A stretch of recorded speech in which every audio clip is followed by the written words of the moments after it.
We call this meeting of the Fan Ghouls Club to order. Welcome to Book Club. Thank you. I forgot you were supposed to say that. We call this meeting of the Fan Ghouls Club to order. I'm Hayley. I'm Brielle. Welcome to Book Club. This is officially week 3 of our book club, and this is also our second week of discussing Kingdom of Ash by Sarah J. Maas. In the last week, we have all read chapters 12 through 22, and that's what we're going to be discussing this week. Yay! So we're going to go through the chapters one by one, discuss, and then we will answer our weekly Fan Ghouls questions at the end. This chunk was also really sad. Yeah, it's mostly sad. There's a couple of good, But some fun, exciting things that I really did like. Yep. But this one's still really sad. I know. Oh gosh. So, my God, my first note here for the top of chapter 12. Aelin really starting to lose hope. So that's great. Yeah, thanks. Yeah. Silent tears pulled in her mask. Oh my God. Oh, this one I just marked because this was quite the chapter to jump into for this chapter chunk. Yeah. I've seen this quote a ton of times throughout all of Throne of Glass lore and chat and discourse, and it's the first time we've really seen the "you do not yield." So I marked that one off because this not only was a big important quote, but just in general, that started this whole little chunk of, I think we're gonna start getting our little Aelin back. Yeah, I think this was sort of the start of maybe her power starting to like rekindle itself a little bit, even though she's bound and chained literally by iron. So literally, theoretically, she's not able to use her magic, but she is our fire heart, and she is the queen that was promised. And so you wonder if there's something to her that could possibly break through all of this. Yeah, and just the sound, and like I almost had that like the way it's written, just broken up in these individual lines. It's very like I was feeling like the beating, and I was feeling her pounding, and like it was amazing. Yeah, but we got a little something. Yeah, but also like I loved that. Right, we start off with it really sad, and then she's losing hope, but then she hears her mother's voice. And that is pretty cool that's what's driving her forward. The original person who called her Fireheart, we just hear that she's hearing that over and over. Why do you cry? And like, it's what's in your heart that is going to drive you through this. Do not yield. And then at the very end, we get a real sliver of hope. Yeah. We get a real sliver of hope when we finally, after 12 chapters, we finally get Rowan feeling something down the mating bond. And so that's... I will come find you. It's so reassuring. And yeah, I feel like this is kind of like, okay, here we go. It was a good breakup. The first 11 chapters was really trying to figure out where they've been and where they're all about to go. Yeah. And then first one, chapter 12, we're like, oh shit, here we go. Like, yeah. It's really cool. Yeah, we left off on a great cliffhanger, and then we're picking up on like something that's really going to drive us. Direction. Yeah. Exactly. In addition to Rowan sensing that down the mating bond, he now realizes that it is in fact probably coming from Doranel or the north and towards Doranel. So they're narrowing in on her location. To the north we go. To the north. 13. Ah, the sneaky spider. Yee! But Serene was right. They did the 13. Manon and her 13 and King Dorian Havliard have happened upon. You have to say the full name every time. Of course. It's only respectful. They've happened upon the Crokins. So well. I know. Like a full camp, the blood red cloaks. It's and so like cool. Huge fires in cauldrons. Yeah. Mm-hmm. And this was exactly what you wanted. In episode 1, you said one of your main things you wanted for Kingdom of Ash was more witch lore and more witch alliances and more witches. And this chapter, we just, especially on chapter 13. Listen, I know. Spooky chapter 13. I when know. we jump into all the witches. I know. Its manifestation is real, everyone. I have been wishing for this. The 13 have happened upon the Crokins in chapter 13. Do you think the SJM listens to Taylor Swift? Definitely, right? I was just saying like Friday the 13th. Yeah, but anyway. They found them. So okay, we're on page. So we found the Crokins. I'm wondering, where did Manon go with Abraxas? She's sort of making a point to be like, Manon snuck off and did something tricksy, but we don't quite know what it is yet. Wixie. What does she have up her sleeve? I flagged this little tiny paragraph. Mm-hmm. I love it. Manon turns to him and says, "You may stay here if you wish." And Dorian gave her a lazy smile and missed the fun. Yet she caught the gleam in his eye, the understanding that perhaps he alone could grasp. They get each other. Yeah. And then he said, "We all go in." And they were like, "Cool." I know. They just, like, they're so in sync without trying at all. It's really cool, this partnership. Yeah, they have a really full understanding for some reason. Yeah. And I think it has to do with they both have Valg in their blood. Yeah. And their ancestry. And they're like, there's something. But it's what they're going to make of that ultimately, that I'm interested to see where that's going to go. Because these two have been so affected by that in their lives, clearly, in one way or another, that's a huge theme in the book, I think, is making, what do you make of the circumstance that has been given to you? So it's really cool to see them working together right now. Yeah. On this path. Yeah. It's so good. Big chapter. It's a lot happens in this chapter. And it's a short chapter. Yeah. But we get a lot. These, I guess there's 13 and 14 sort of go together. So we can kind of like loop those. We can group those in. But we meet Glennis. The Glennis, who is Hearth Mother, is that what we're calling her? Of this particular Crokin gathering family. And this is all of them, right? This is all the remaining ones, right? Or are there others? No. Okay. Because we later learn. Or all the males are.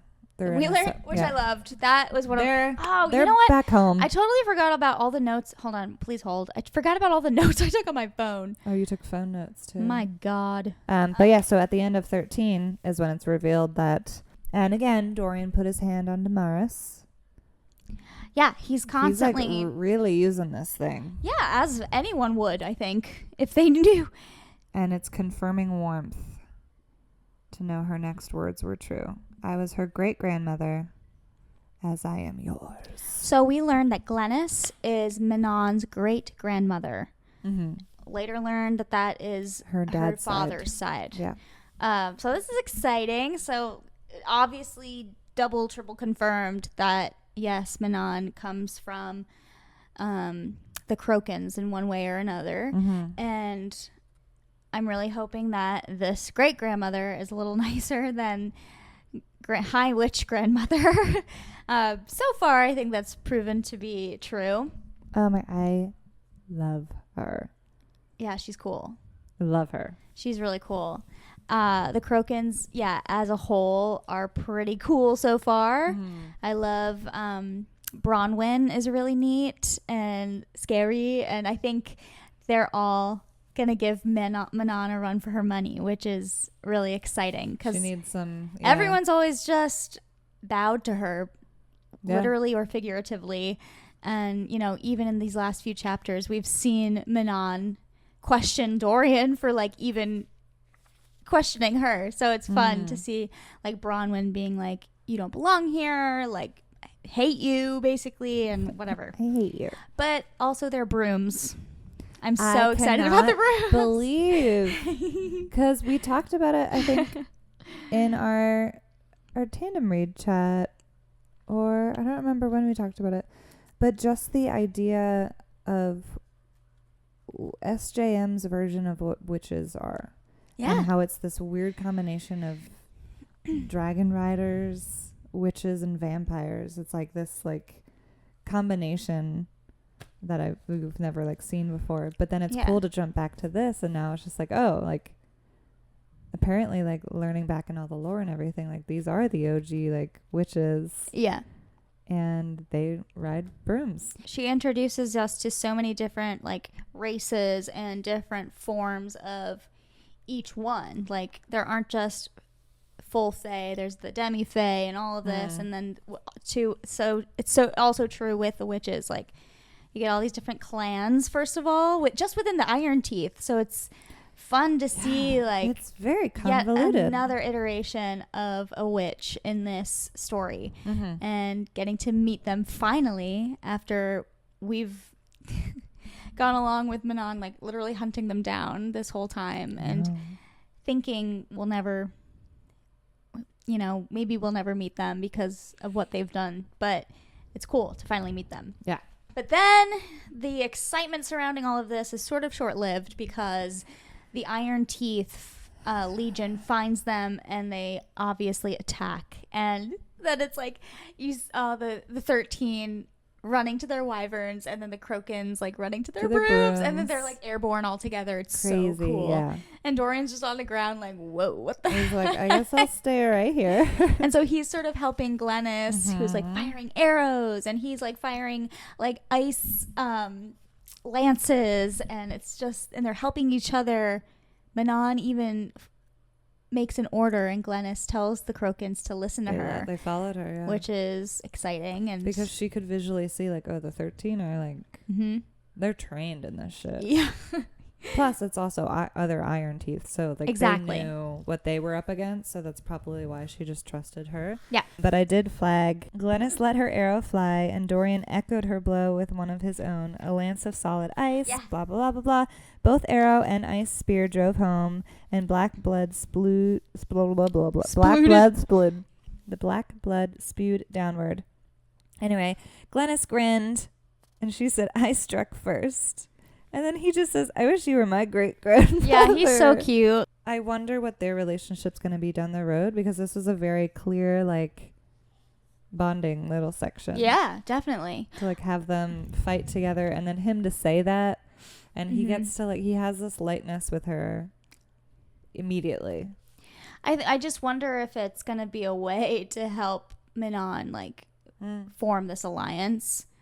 They'll follow the king before they follow her, and therefore this alliance will form faster because he's suddenly so great at being diplomatic and again, he's finding his way in all of this. Oh yeah, they talk about that later too. That's that's a whole thing I want to talk about. I love that part. Yeah, it's like a full 5-page conversation that they have, which is really cool. Yeah.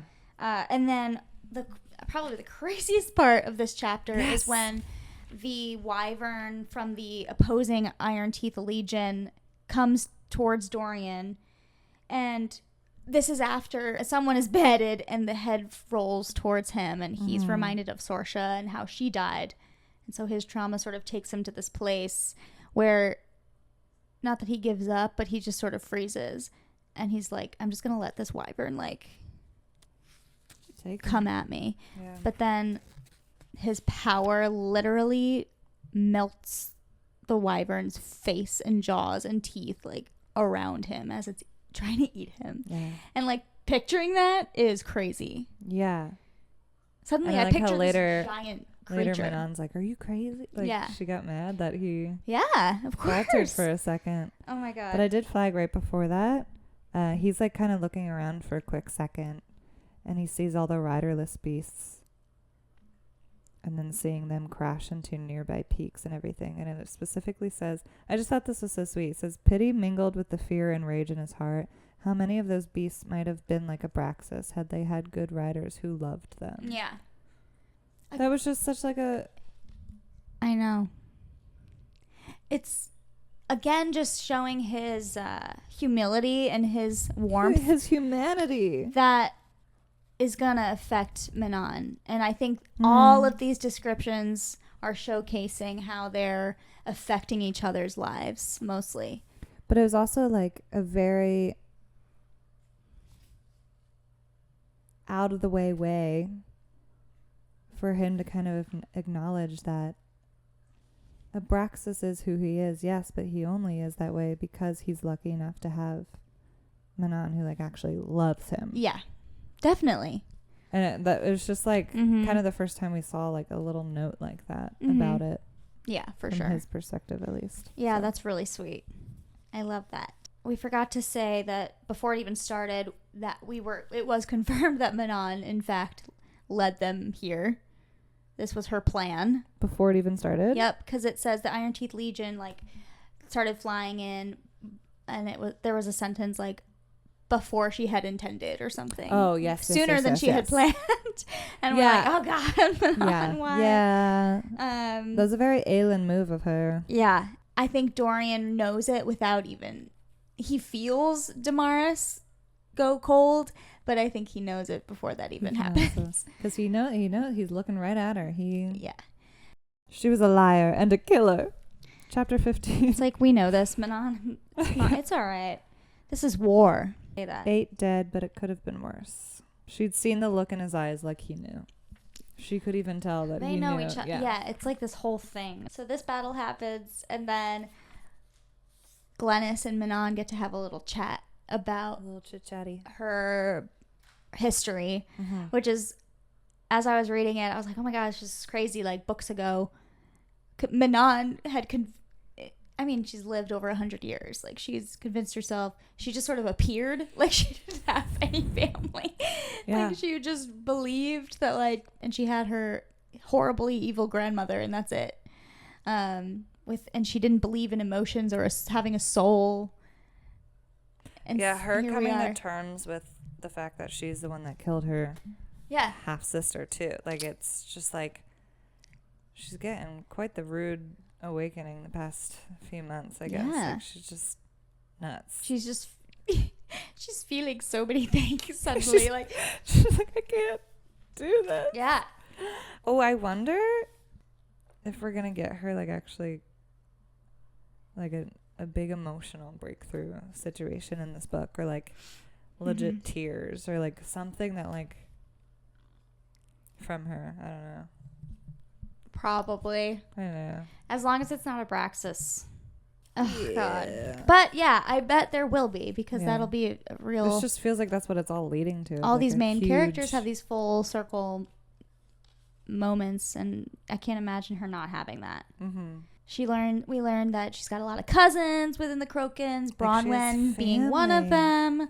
And we learned Bronwyn and Rhiannon, who Manon killed, not knowingly, were like as close as sisters. And so there's all this conflict, and Manon's like, oh crap. How am I going to get these people on my side? And then she says, our family, you will find, has a hot-headed streak. Which is so great. And then Dorian's POV, where jumps he's like, right into she it. is ruthless, man. Oh yeah, he jumps right into the tent, and without wasting a second, he goes, where does the shifting come from? Yeah, this is the spider. Yes. Okay. Do you want a snack? What do you have? I brought almost bought that! Enchanted Jangle. Oh my god. Trader Joe's. Okay, so Dorian and Serene the spider.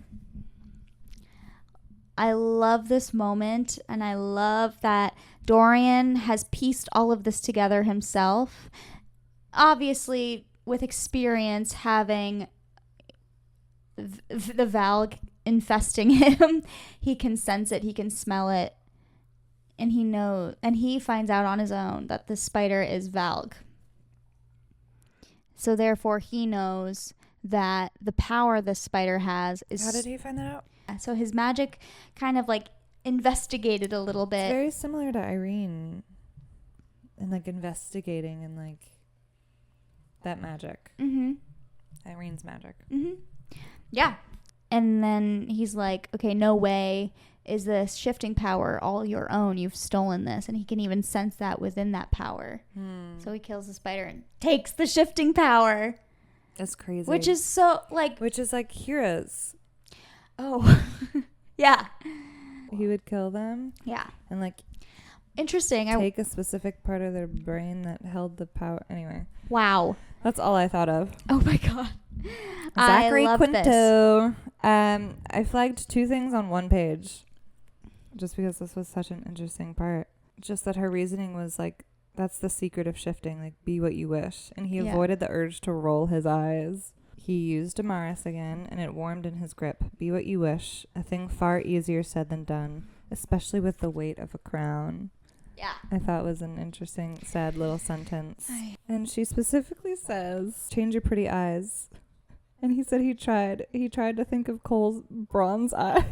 And then he just like, his mind just veers totally off to wondering like how Kale's doing and like where he's at. And once again, just like. She's like, change your eyes so you can think about shifting and like all this other stuff's going on. And his first thought is like, let me think of Kale's bronze beautiful eye. I know. And he's just wondering where his friend is. I know. And like how Kale has no idea where they've all ended up, and it's just like, oh God.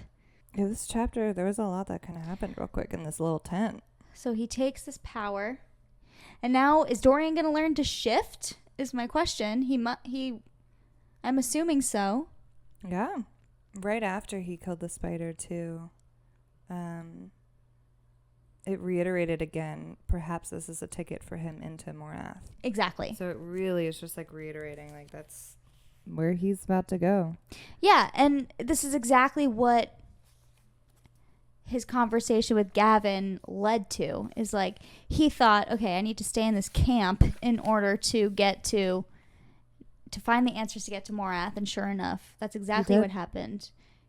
In just the way in a different way than he maybe initially thought. Yeah. So yeah, this is sort of making me think that he's got this power. He doesn't tell Manon about it, that he has it. Not about the specific power, but the second he gets in the tent, she's like, what did you do? Yeah. So they have this great like talk about being leaders, and she's even kind of getting advice, asking for his advice almost. She's never asked for advice for anything in her life. And he's validating her in that, like, I understand that you did what you thought you had to do because this is war. And, like, we didn't have time to just sit around and make friends with the Krokans. Like we have she to didn't act. even have to tell him that was why, that was what her reasoning was. He's the one that said that to her. And she was just like, yeah, like, that's why I did it. Yeah. It's telling me, like, in the grand scheme of things, like, if this all works out in everyone's favor, which we know it may not, I can see where it's leading to these 3 great leaders of their respective areas, like Aelin leading and Manon being the kings and queens of this new world that they're trying to make. Yeah. So it's a really hopeful little scene, and we're seeing these cracks in Manon that aren't just like cold and calculating and it's just sexual with him, like they actually are developing this like quite diplomatic relationship. Me worried and think, like Aelin, is it just another situation that like they're not actually gonna stay or be together? It's just like a good relationship in the now for them to both grow and really learn from each other, but like it's not like a forever thing. Yeah, which I've said, like, I can make peace with that. You can make peace. You'll be okay. Yeah, because I don't want anything to stop Manon especially from ruling the wastes. From finding what she's meant to be. Yeah. Because, I mean, she's been forced a certain hand and manipulated without even knowing it for so long. I liked at the end of this, after their long chat and then their evening together. Yeah. She said she left the king sleeping, bundled in the blankets. And then she hadn't allowed him to hold her. She simply turned her back to him. And then he just like fell right asleep, but she stayed up contemplating this meeting she was about to have with her new great-grandmama.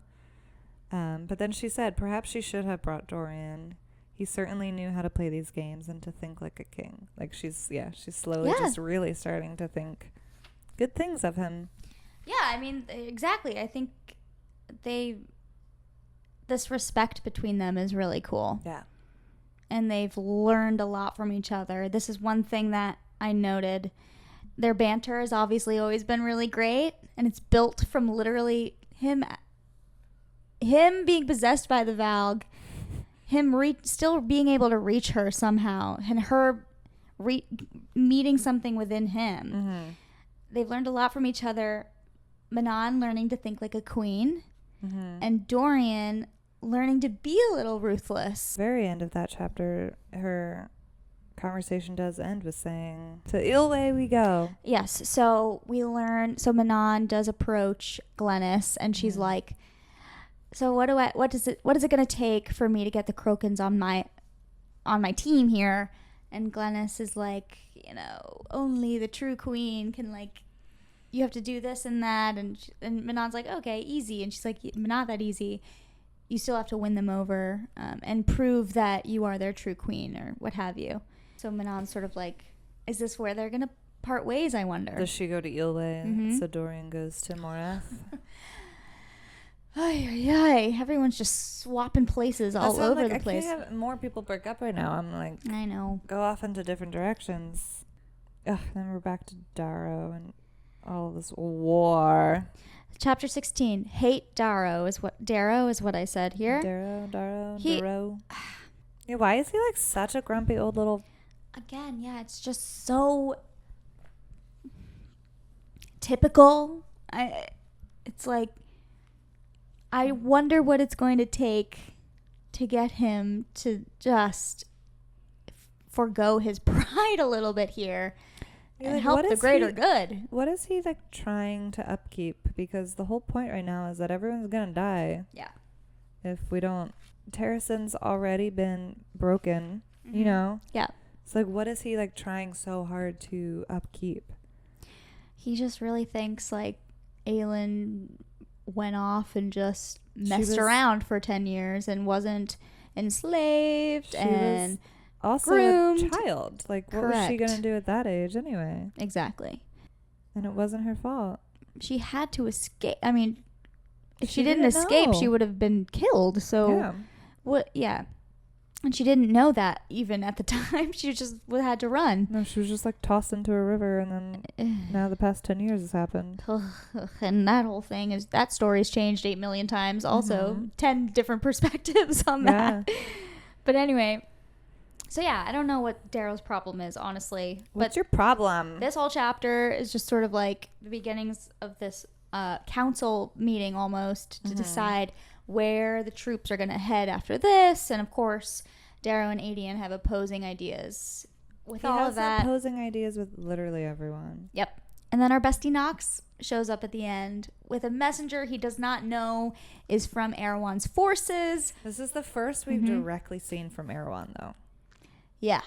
Like, this is the first, like, infiltration personally move. Yeah. Or, like, tactic. Like, this that is isn't just meeting on the battlegrounds. Yeah. Well, besides that, it was just, like, at the very end of Empire Storms was, like, the swarm of Ilkin. That wasn't, like, a direct war strategy or something. Like, this is the first. It was just like, oh, we're starting to see him. This is it. Like, it's starting. And I wonder what it means. And I think Lysandra sort of wonders what it means too. Is like, why they just sent to try and kill her. To kill Aelin. Yeah, they heard that she was there, so they tried to kill her before the war really even started. And then we move into 17, where this messenger, I guess we'll call him, poor messenger, attacks Lysandra, who is disguised as Aelin, obviously, and they pin that thing to the ground immediately, but not before almost calls her out. Yes, but not before he realizes this is an Aelin, this is a shifter. And so But they kill him right before he says the word shifter, so no one else knows yet. But that means, and apparently we saw that he like could telepathically send some sort of message. So now Lysandra and Adian are worried because Erewhon knows that's not actually her. Erewhon must be exhausted if he's got this many bonds. With brain power. So yeah, he's like Xavier. Exactly. Charles Xavier. Exactly. But we're assuming that he now knows Aylin's not with them. Yeah. And so Lysandra and Adian are starting to sort of like come together a little bit, because also when she got attacked, Adian was like immediately trying to protect her. And so that's still, I mean, we know that their relationship is still there. It's just fractured.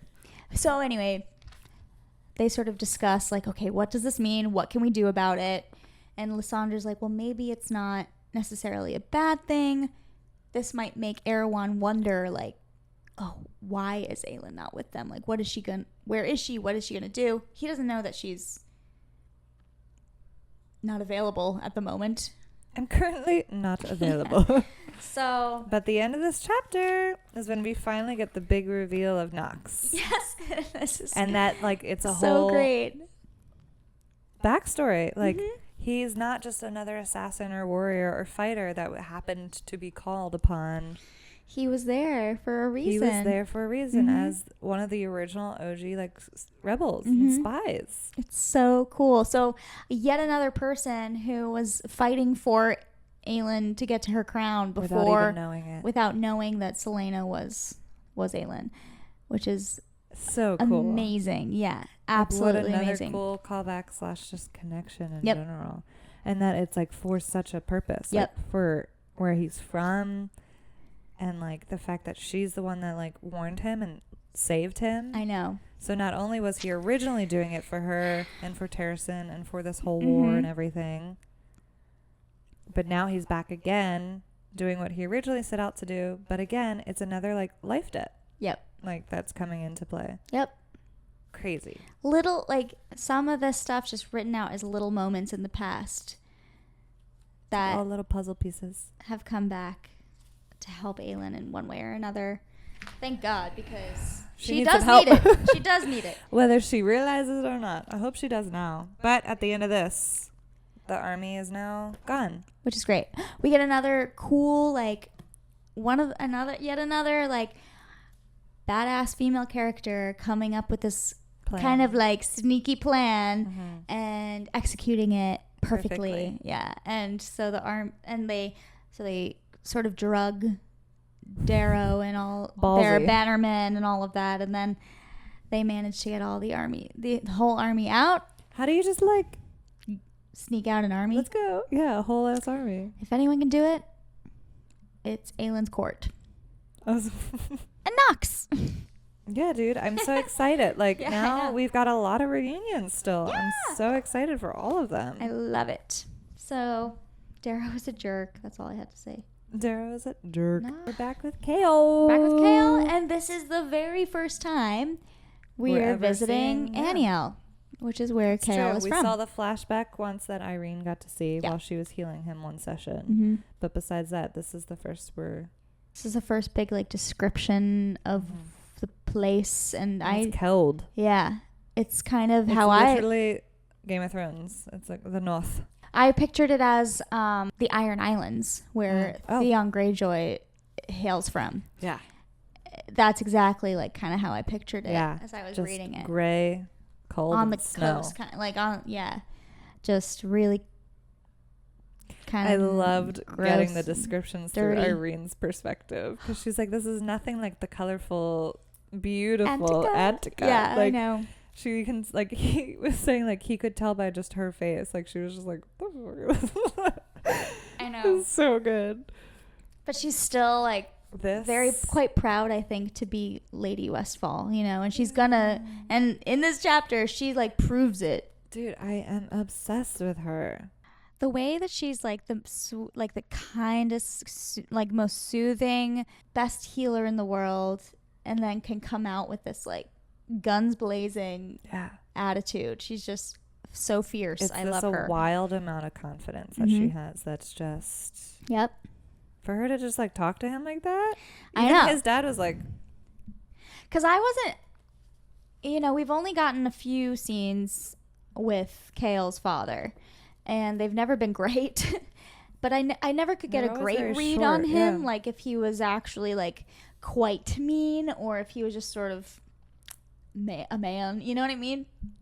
Patriarch kind of vibes. Just like warlord man. And so it was really cool to see him in his environment get absolutely like schooled by. But she kind of set it up a little sad at first of like he was alone in this room at this table eating this meal. Mm-hmm.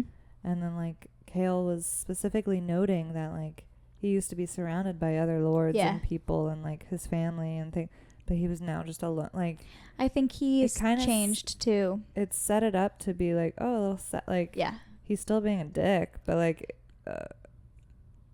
yeah. I think that's super purposeful. Obviously everything is, I think, in the series, but yeah, I couldn't help but think about the king, Dorian's father, and sort of compare it to that, how, we always saw Dorian's father as this evil king this whole time.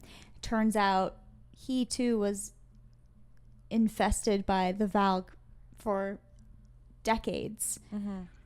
And yet he stayed tethered to reality in some way just to try and protect Dorian. And we still sort of view him as a bad guy. We can't help it, but I think he loved Dorian, and I think the same of Kale's father. Like I think he loved him in the way that he knew how, sort of thing. It's like it's trying to understand like the generational differences and I like think that's a theme. Yeah. And how he too had to send his mother or send his wife and son away, and at least he kind of protects him. He's not very lovey-dovey, but he's not, and I think the way that he's not forcing Kale's brother into any sort of position is really telling of him. He knows who he is, so he's not going to force him to be a warrior. Whereas he's just not. I think if he was a worse person, he would be forcing his son to like step up and ultimately fail at it. Now that we're talking about this, I feel like he's going to die, and it's going to be real sad. Yeah, I know. It's going to be like a sacrificial, like something's going to happen. He jumps in front of it to save Kale. Like he saves Kale. Yeah, and I think. And then it's sad, but also redeeming, kind of, I mean, it is what it is. He jumps in front to like save Irene. Yeah, he'll have one final like, I give my blessing kind of situation. Not that they want it or need it, but you know what I mean. Like, I'm proud of you, son moment. I think that I don't want... Because no one else really has that. No one else has a... Parental relationships. Yeah. The Kagan, Sart, and all those siblings. That's about it. So, I think it would be different and probably something that happens. I flagged this quote at the end of Irene's like big paragraph schooling him, though. Your son spent the last several months forging an alliance with the Kagan, and now all of his armies sail to this continent to save your people. So while you sit here in your miserable keep tossing insults at him, know that he has done what no other could do, and if your city survives, it will be because of him and not you. Which is so facts. Her father blinked at her slowly. He was aghast. Yeah, I wrote down, Kale is so grown. It's true. It's just another example of like how far he's come. It was just early Kale where he overthought and overanalyzed and worried and thought his honor was just ruined. Oh my god, he's literally Zuko. He's Prince Zuko, really. You're right. He's just brutally loyal, like to his core. Like it's just a cool attribute to see a character have. That it's so clear. Like because especially with a story like this, like people are faltering and changing their way. Like it's just cool to see someone like so who they are. Exactly. Yep. And learning to stay that way as much as he can, but still learning and growing in it. But he's still his lawyer. Yeah. He's he maintains his loyalty until he has absolute reason to find another path, which he has pretty naturally, I think. He's done a great job. Good. So Great job. this also goes into 19, when all I've got is the Rux arrived. So we're preparing for battle in Aniel right now, which I'm nervous about this one. We really don't know how this army fights. We've seen Nezrin and Sartek on their Rux, but not fighting. Like fight. And we know Nezrin's a great fighter, but we're gonna just constantly be worrying about Irene and Kale, and like their balance, like faltering. She's gonna start. It's Yeah. and she's gonna be worried about certain other things. It's gonna be a little messy. stressful, I think. It is interesting. She did list it and specifically saying dawn broke and the Rux arrived. Yeah. That's just cool, like calling back on Tower of Dawn. Yeah. Blah blah blah. It's I just awesome. thought that was That's cool. cute. I love that. So yeah, I'm excited for this. What's happening here? But I'm also very nervous because they don't have like Adian. They don't have. any Is this gonna be Fae like in a their quarter presence. of the way through the book battle situation and Something heavy might happen. where he's gonna die? I think that Kale's dad could die. Yeah. Therefore, making Kale. Lord. So here we go. Here we go again. Yeah. Yeah, but she's not gonna stay there. And yeah, She's like, I it's don't want cold this to and become like boring. I'll redecorate, make it all, make it look like Antica. You can't redecorate the winter. They've got a lot. They've still got a lot to do. So and we'll he see. needs to just be with Dorian for the love of God. Let them reunite. If he could just secure if he could just secure it, and then call his mom and brother back and be like, "You can do it. Oh.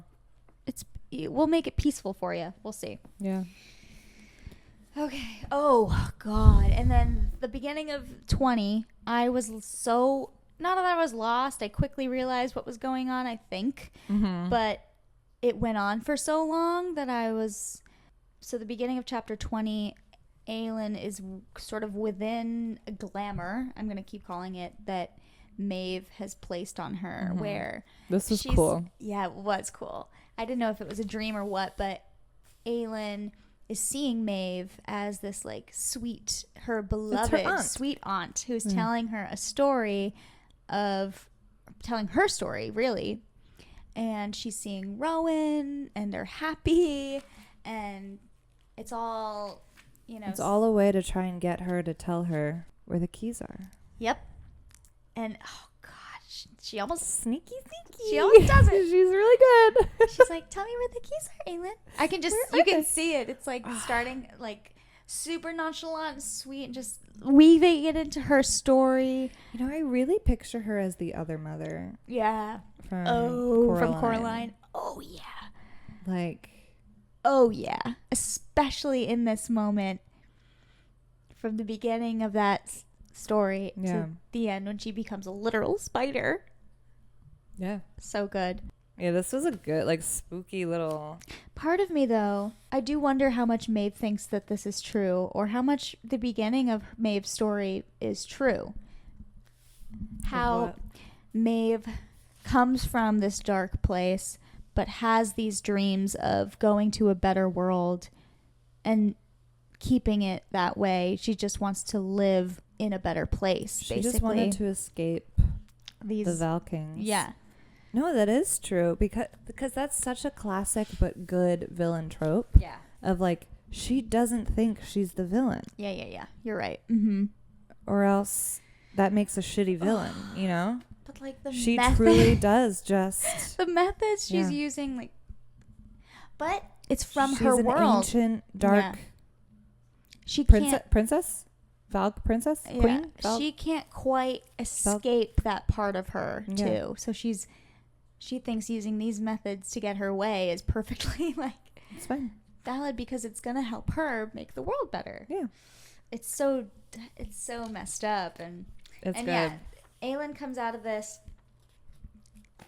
into an opposite glamour, sort of, where she's I mean, the way I'm picturing it is like her skin is so torn, it's like hanging off her. She's like totally ripped to shreds on that altar, hanging by a literal thread, probably. Yeah. Do you know what pains me the most, Aylin? Is that you believe I'm the villain in this. Yeah. Classic. Yeah. But oh, so good. So good. Oh, I flagged this just because I thought it was interesting of just like, I really, this has nothing to do with this, but I just always like goes back to Akador stuff sometimes. I'm just like, I wonder if Reese is somehow like connected to the Valg, or if like what all that is, or if like the what is it called? The Diamenti or Diamenti, whatever their powers are. It seems like this vision Diamati. that Maeve made her see. Like it seemed very that 100%. Yeah, more and more I think we're getting glimpses of like similar powers down the line. Yeah. And it does stem to, I mean, it makes sense. These are with the Fae characters. I definitely think the connections are there. Specifically said, do you like the vision I showed you? Yeah. So it was all just a mental, like, that was her power. Like, what? Yeah, we don't see what that is her power else. exactly? Like, we still don't really know that. Yeah, you're right. And then why are her depressing chapters so long? I know.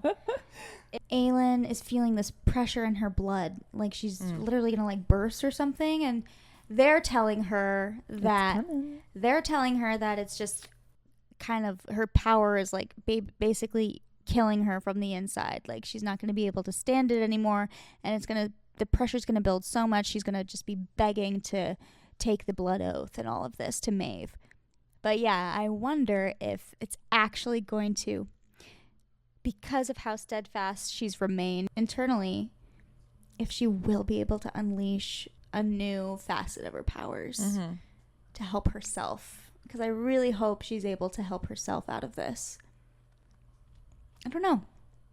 Yeah, I wonder, is she going to be able to do it herself, or will it be Fenris, or will Rowan finally find her and they help her escape? Yeah. It'll be interesting. Yeah. At the end of 20, when they mention that they're moving her, they come in and they're like, we're moving you to another location, blah, blah, blah. She said, moving her to another location. She had once warned a young healer about that. Oh, yeah, I love this. Had told her if an attacker tried to move her, they would most definitely try to kill you. But yeah, that was just interesting because she's thinking about Irene. Yeah. And I've been wondering, would she even remember her? Yeah, exactly. So that was really cool. I loved reading that. So that's just a little hint of that, they will reunite, and we'll see.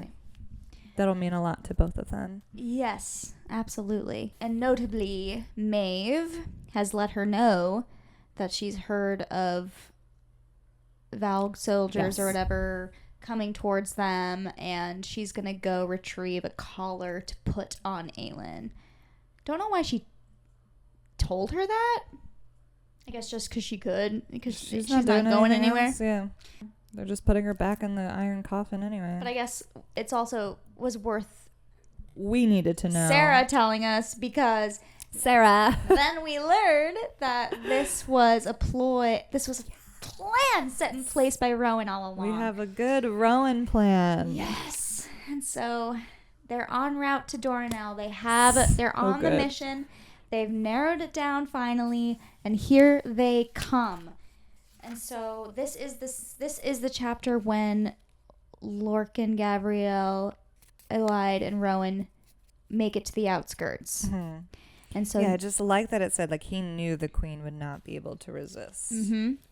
Like this is where that old bond comes in handy. We learned the advantages and disadvantages that the three Fae are going to have when trying to make their way in here, because they know her mind, but they also know that she'll know how to operate against them. So it's very interesting.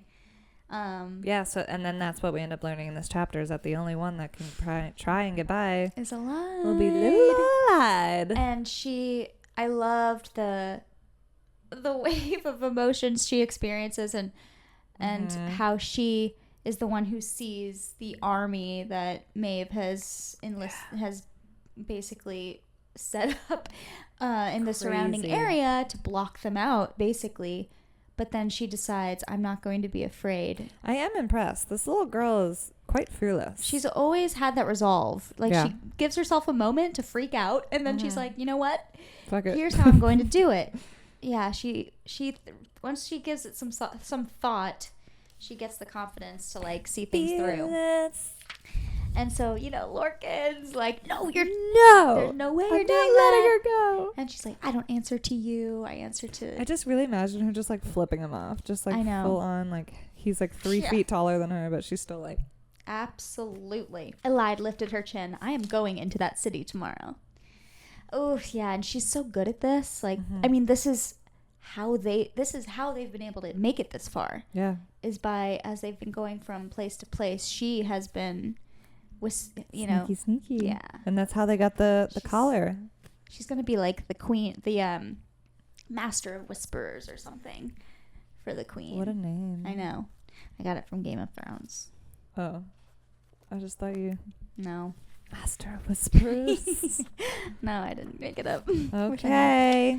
Okay, so this is going to be our 22 last chapter of the week. I don't think I flagged anything here. This was also a great ending point, I thought. Yeah. We left off on a really good cliffhanger with this one. But I said another battle, crap, with a sad face. Sad face. And this one did not go as well as the last anytime one. anyone is in a bird form, not good. Yeah. So this is when Lysandra's flying overhead to scout, and she ultimately sees and has learned how to count the legions, and... she's like, oh my God. She counts how many? 50,000, I think. Yeah. Up against, I think they're 10,000? 40, 50. Yeah, 55 Velg princes, each commanding their own legion of 10,000. And they had 25. So this describes their own ranks getting just obliterated. Yeah, so they're just kind of falling. Everyone's falling around her, and this was like a really rough last sentence to read for this little chunk, so I need to get to reading for this week. I know. So this did not end very well. It seems like Morath is winning this one. We have yet to see how many we've lost on our side. We got a cool Elias moment, though, at least. Oh, yeah. He got to sneak around as the silent assassin, and he decapitated He got one of the Valk prince. Yeah. That was cool. awesome. That was a nice moment. Yeah. God. So, yeah, great little...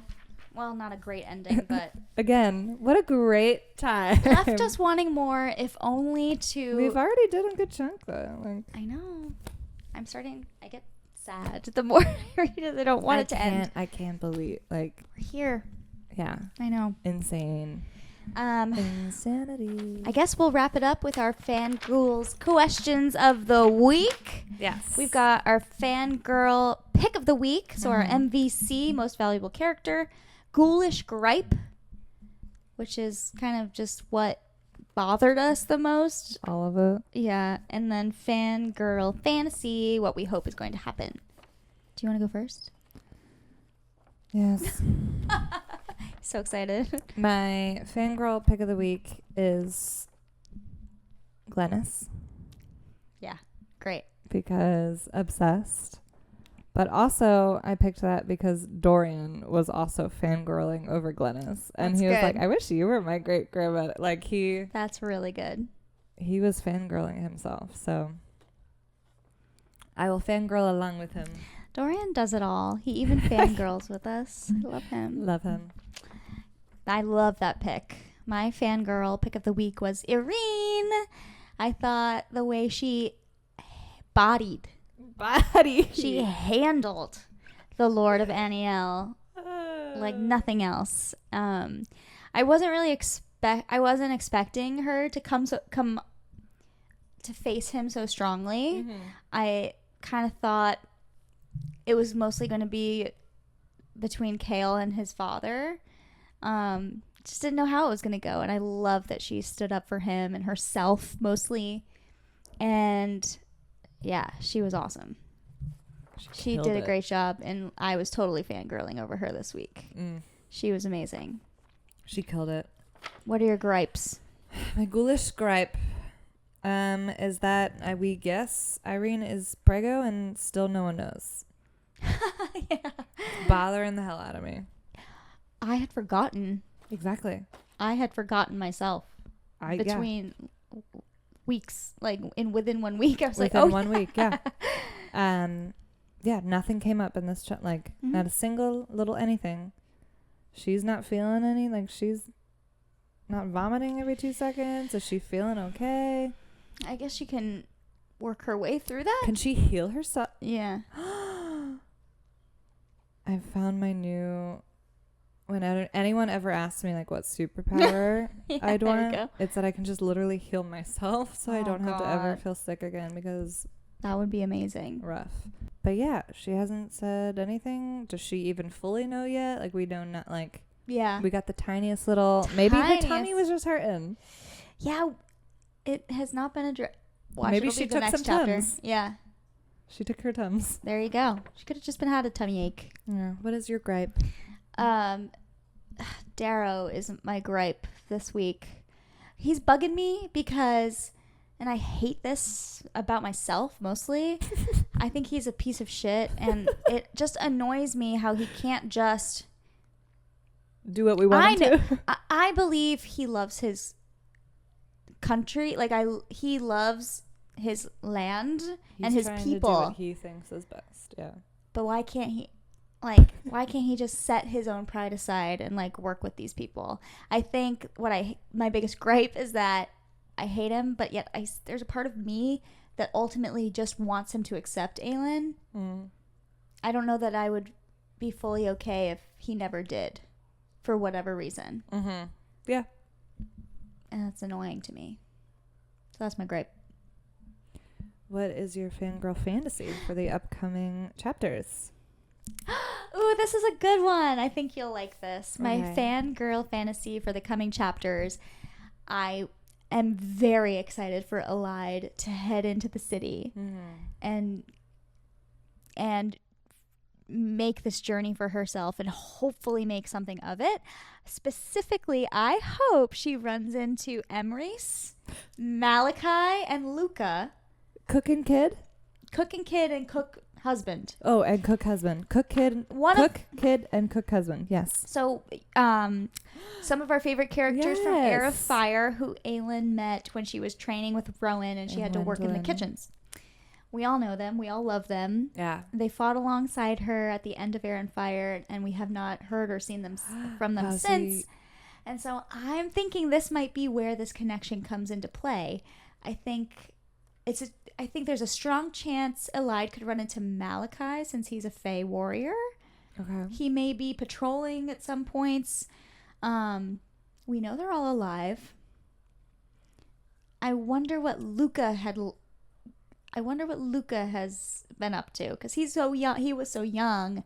But again, it's only been like a year, maybe? I mean, yeah, but look what's happened. I know. I think Aelin makes impressions on people, and I wonder... She's just so...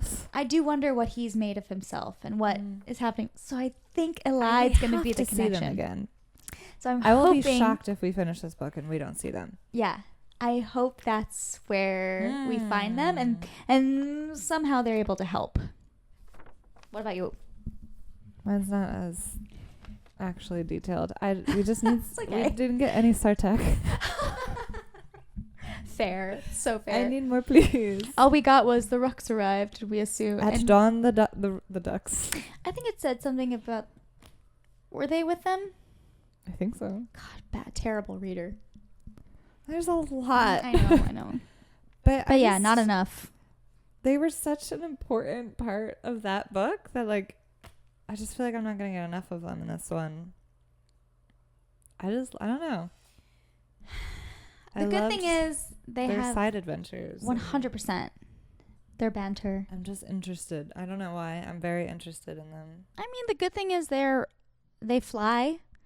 So there's a chance they at one point have to be the ones to fly to meet with Adian or, somebody, and they'll meet some of that action before Kale and Irene even do. So I just want to see Nezrin and Sartek flying around on a wreck with, like, Manon and Dorian flying around on their wyvern, and like they're all double just, like, date style. they're all just like going on a picnic, like no crazy like battles. Like they're all just chilling and flying around. I really can't wait to see the Rucks and the wyverns working together, hopefully at some point. So yeah. All right, so Not really. We're at the beginning. What's our biggest prediction for this next little chunk? Like a battle at in chapters 23 through 33. Yeah. I'm hoping Aelin escapes in this chunk. Yeah. I think there will be a big battle at Aniel, and I think Aelin's gonna escape. I hope. And Kale's dead. I might die. Yeah, I guess. Yeah, we gathered. Or maybe it's a close call and Irene gets to save him. Yeah. And then that'll be the whole bridge between. Yeah. Finally, they can just get over their history. And then we just need to find out what happens at that end that we just ran into. Like they're battling. Like they're starting to. The aftermath of this big battle just still happening going, now. yeah. Ooh. Lots to come, as we know. We hope you all enjoyed chapters 12 through 22. This coming week, we're going to be reading chapters 23 through 33. And we will discuss next week. We'll have our same Fan Ghoul questions of the day. Make sure to comment any questions you have for us, any questions you have for Sarah J. Moss. We'll make sure she gets them. Yeah, I'll call her up. Why did I say that? I'll let her know. But yeah, we can discuss next week. Yeah, I'm excited to now get in the chunk. I feel like we got through exposition-y kind of stuff. Yeah, I think we got through that beginning, like real, like Elide's going into the city. Like these battles have really started. The battle's about to come to everyone else on Cole's side, and Kale. I'll get there. And I just want to know if Irene's actually pregnant. And yeah, lots of things. I think it'll be good. I'm sure we'll get some of those answers at some point. I hope something at least in one of these chapters starts to look a little bit better. Yeah, hoping for an uptick here. Cool. Okay.